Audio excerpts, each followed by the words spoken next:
गोटे जंगल रे गोटे हाथी आउ गोटे छेली रहुथिले। दुहे अति घनिष्ठ बंधु थिले। सेमाने प्रतिदिन खाद्य खोजुथिले एवं साथी एकाठी खाउथिले। दिने दुहे खाद्य खोजिबा पई निज जंगल ठारू बहु दूर को चली गले। सेठारे सेमाने एक पोखरी देखिले। सही पोखरी कोଳରେ एक बरकଳି गछ थिला। हाथी और छेली बरकଳି गछ देखि बहुत खुशी हेले। दुहे बरकଳି गछ निकट को गले। आउ तापरे हाथी तार सुंढरे बरकଳି गछ को हलाइला एवं अनेक पाचिला बरकଳି भूमि रे पड़िबा आरंभ कला।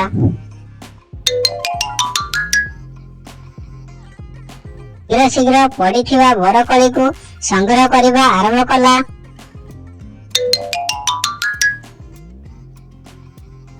अनेक दिनरू सही बरकଳି गछ बसा मध्य थिला, जोठारे एक शिशु पक्षी शोइथिला एवं पक्षी शस्य खोजिबा पई कोनोसी अन्य स्थान बरकଳି गछ जोरे कंपन हेतु तारो पोखरी भीतर को खसी पड़ी बुड़ीबा को लागिला।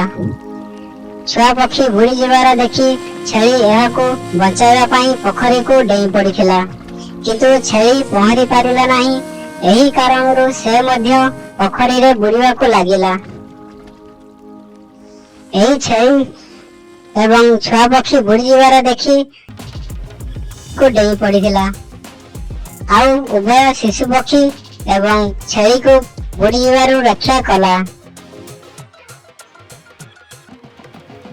पक्षी मध्य खाद्य संग्रह करी सेठाकू आसीथिला एवं निज पिला को सुरक्षित एवं सुस्थ देखि से बहुत खुशी हेला।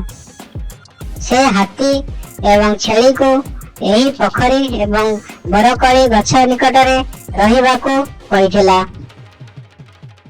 सेबेठारू हाथी और छेली मध्य पक्षी सहित सेही बरकଳି गछ तळे रहिबाकू लागिले।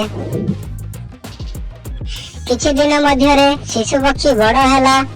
पक्षीटी निज पिला सहित जंगल रे बुलुथिला एवं जंगल रे फल देउथिबा गछ विषय रे हाथी और छेली को अवगत कराउथिला।